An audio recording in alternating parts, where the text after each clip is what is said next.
नमस्कार साथियों, मौजूद हैं संसदीय क्षेत्र गाजीपुर में। यहाँ से वर्तमान सांसद फिर से चुनाव मैदान में है। साथ साथ बीजेपी ने भी अपना उम्मीदवार फाइनल कर दिया है। तो जानने का प्रयास करेंगे कि क्या चल रहा है इस बार गाजीपुर के मन में, यहाँ की जनता किस मुद्दे को लेकर किस कैंडिडेट को वोट करने वाली है और क्या है गाजीपुर का माहौल। मैम, गाजीपुर से ही हो आप? हाँ, गाजीपुर से है। क्या माहौल चल रहा है गाजीपुर का फिलहाल? देखिए, माहौल तो एक तरफा चल रहा है। एक तरफा अफजाल की जी के तरफ से चल रहा है। हम लोग चुनाव प्रचार में लगे भी हैं और ऐसे भी अगर कहीं चाय पे चर्चा हो रही है या चट्टी चौराहे पर चर्चा हो रही है तो हर जाति, हर वर्ग और हर धर्म के लोगों का यही कहना है कि इस बार परिवर्तन चाहिए, वो भी केंद्र में परिवर्तन चाहिए। यदि परिवर्तन नहीं हुआ तो संविधान खतरे में है। तो केंद्र में परिवर्तन के लिए इस बार यहाँ पे वोटिंग होने वाली है। हाँ, केंद्र को देख करके परिवर्तन होने वाला है और केंद्र का जो मैनिफेस्टो है, जो गरीबों को देख करके, महिलाओं को ध्यान में रख करके, मजदूरों को ध्यान में रख करके, किसानों को ध्यान में रख करके, जो आम जनता के लिए बना हुआ है, अमीरों के लिए नहीं बना है, आम जनता के लिए बना है, वो उसको देखते हुए गरीबों को राहत मिल रही है। और गरीब भी कह रहे हैं कि इन्होंने, पहली बात मैं ये बताना चाह रही हूँ आपको, पहला चुनाव जब 2014 पे हुआ तो भ्रष्टाचार हटाने के नाम पे हुआ है और विकास के नाम पे हुआ।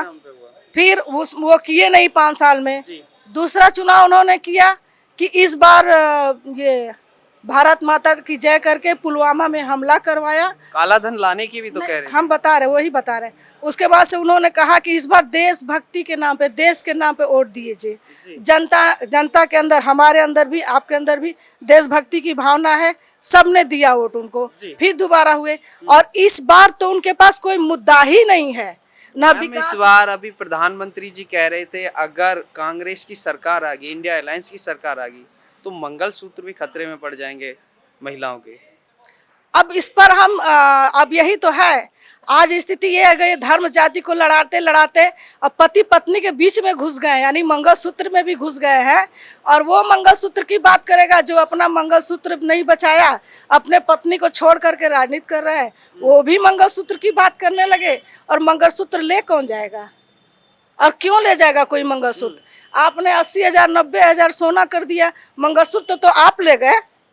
सारा कोरोना के मार में मंगलसूत्र बिका, मंगलसूत्र आपने बचने ही कहा दिया। अब तो हम लोग मंगलसूत्र पहनने लायक रह ही नहीं गए हैं, क्योंकि इतना महंगा सोना है।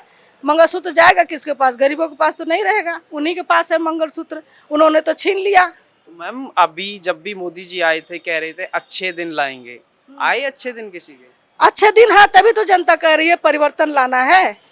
आपसे अगर एक बहुत अच्छे प्रवक्ता है, मैं नाम लेना नहीं चाहूँगी, ऑल इंडिया स्तर के बीजेपी के प्रवक्ता हैं, उनसे यदि कहा जाता है कि आपने कितने हॉस्पिटल बनाए, कितने विद्यालय बनवाए, क्या बनवाए, वो सीधे कहते हैं हमने राम मंदिर बनवाया और आप बीमार होइए तो जाइए राम मंदिर में बैठिए।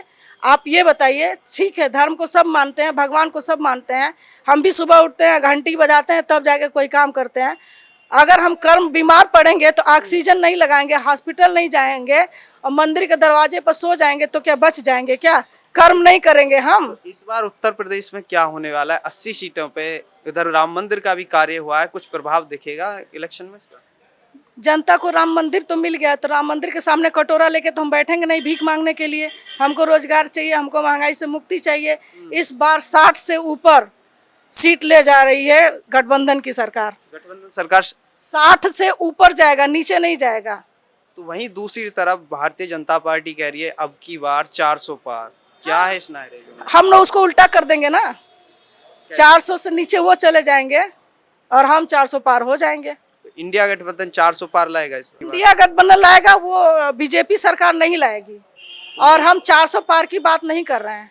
हमने कभी, इसलिए कि हमारा ईवीएम नहीं हम सेटिंग किए हैं, ना कुछ किए हैं, हम जनता पे भरोसा करते हैं, हम जनता के भरोसा की बात करते हैं। हम न 400 पार कहेंगे, न 300 पार कहेंगे।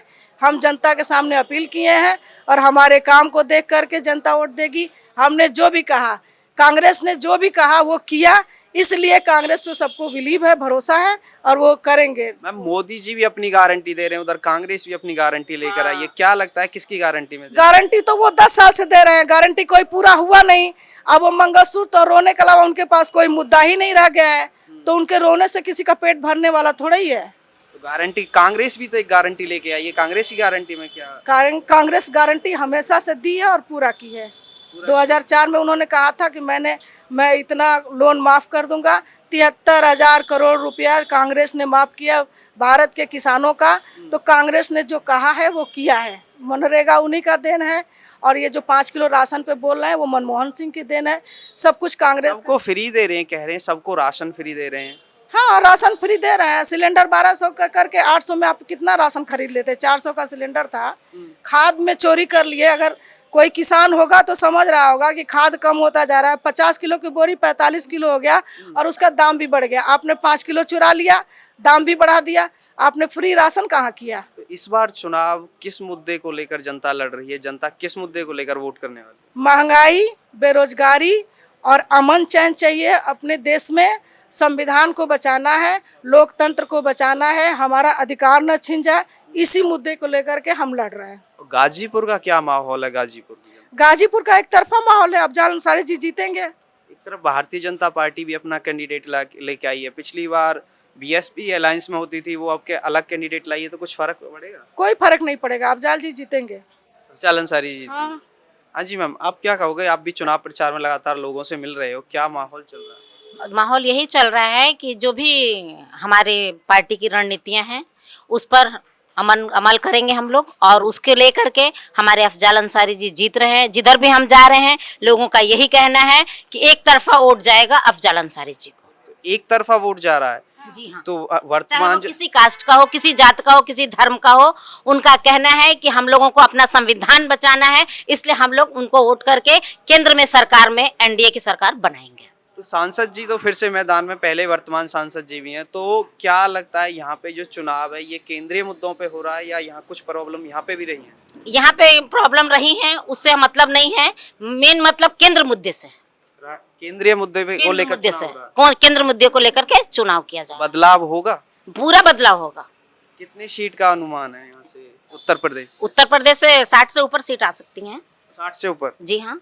अभी कुछ दिन पहले, 2 दिन पहले अमेठी में थे, वहाँ पे पहले राहुल गांधी जी चुनाव लड़ते रहे हैं, इस बार वो रायबरेली चले गए हैं। तो भारतीय जनता पार्टी कह रही है कि कांग्रेस सरेंडर कर चुकी है, वो अपनी सीट जो उनकी पुश्तैनी सीट है वहाँ से लड़ते रहे राहुल गांधी जी, छोड़ के रायबरेली जाना। दोनों सीट तो उन्हीं की है, चाहे अमेठी से लड़े चाहे रायबरेली से लड़े, दोनों कांग्रेस की सीट है। दोनों सीटें उनकी है। छोड़ने की बात कर रहे हैं तो आपको मैं बता दूं, राहुल गांधी जी ने जितना चला है पूरे भारत में उतना कोई नेता चला नहीं है अभी तक। अभी एक बयान आया था माननीय प्रधानमंत्री जी का कि पाकिस्तान उतावला है शहजादे को प्रधानमंत्री बनाने में, क्या कहें? ही नहीं है पाकिस्तान। जब कोई बात आता है पाकिस्तान को दिखाते हैं, हिंदू मुस्लिम दिखाते हैं। उनके पास है क्या? उनके झोली में पाकिस्तान के अलावा कुछ है नहीं, वही है मुद्दा उनका। तो हिंदू मुस्लिम और पाकिस्तान, इनको लेकर ही चुनाव लड़ रही है क्या भारतीय? हाँ, इसको लेकर हम भूखों मर रहे हैं, उससे कोई मतलब नहीं है इनको। बस कोई बात है तो पाकिस्तान देखिए, ये देखिए, बस मुस्लिम देखिए। क्या लगता है जनता इस बार वोट की चोट करेगी? हाँ, वोट की चोट करेगी और भरपूर चोट करेगी। इनको पता भी नहीं चलेगा कितना चोट लगा है, जब रिजल्ट निकलेगा तब पता चलेगा। तो बदलाव हो रहा है? एकदम हो रहा है, होगा होगा होगा। जनता के बीच हम लोग जा रहे हैं। जनता का जो मरमाहट है, जो अंतरात्मा की आवाज है, वो बहुत दुखित हो चुकी है इस पार्टी से। जनता दुखी है? जनता दुखी है इस पार्टी से। जनता 5 किलो अनाज से, गरीब जो दलित लोग हैं, गरीब लोग हैं, निहायती गरीब, जिनको लोग कह रहे हैं कि हम फ्री में अनाज दे रहे हैं, 5 किलो से जनता बोल रही है कि हम 5 किलो अनाज पा रहे तो मेरा पेट 1 महीने नहीं भरेगा। तो जनता दुखी है, दूसरी तरफ दावा किया जा रहा है 400 पार। क्या मायने इस दावे? अब तो उस दावे को वही उस समय बता देगा जब रिजल्ट आएगा। तो 4 जून को जो भी है क्लियर हो जाएगा। हाँ, तस्वीर एकदम फ्रेश हो जाएगी, कौन कितने पानी में है। तो कौन जा रहा है, कौन आ रहा है? कौन जा रहा है, कौन? मोदी जा रहे हैं, राहुल आ रहे हैं, गठबंधन आ रहा है, महागठबंधन आ रहा है। अच्छा, एक सवाल और बार बार जो भारतीय जनता पार्टी की तरफ से आता है कि गठबंधन के पास अपना एक चेहरा क्लियर नहीं है प्रधानमंत्री के रूप के लिए। ये बताइए, जब 2017 में चुनाव हुआ था उनके पास कोई चेहरा था सीएम का? तो फिर दूसरों पर क्यों वो आरोप लगाते? पहले अपना देख ले चेहरा ना, रोज अपना चेहरा शीशा में देख के बाहर निकले, हम लोग के चेहरे पर ना जाए। हमारे यहाँ बहुत से ऐसे पढ़े लिखे लोग हैं, किसी को राहुल गांधी प्रधानमंत्री बना सकते हैं। मनमोहन सिंह जैसे लोग, बहुत सारे लोग पढ़े हैं प्रधानमंत्री बनने के लिए। यहाँ कोई एक चेहरा को कोई बेचता नहीं है, यहाँ पे सब चेहरे भारतीय हैं और भारत के लिए हैं। तो चेहरे पे नहीं, इस बार इंडिया गठबंधन जीत के आप स्वयं चुनेगा फिर वो जो भी लीडर है। हाँ, तो इसमें अभी कुछ कहना वो नहीं है कि जो भी हो, चाहे राहुल गांधी जी के, वैसे नाम चलता रहता है कि राहुल गांधी जी को पीएम के रूप में। ये हमारे हाई कमान है और सारे गठबंधन के लोग बैठ के तय करेंगे कि किसको पीएम बनाना है। इस पे हम राजनीति नहीं करते, किसी व्यक्ति को हम बेचते नहीं हैं, ये बीजेपी करती है। तो हमारे साथ अभी गाजीपुर की ये जनता थी जो कह रहे हैं यहाँ नहीं, इस बार जो चुनाव होना वो केंद्रीय मुद्दों को लेकर होना, परिवर्तन को लेकर होना। और मिलेंगे और भी गाजीपुर की जनता से और जानेंगे क्या है इस बार गाजीपुर के मन में।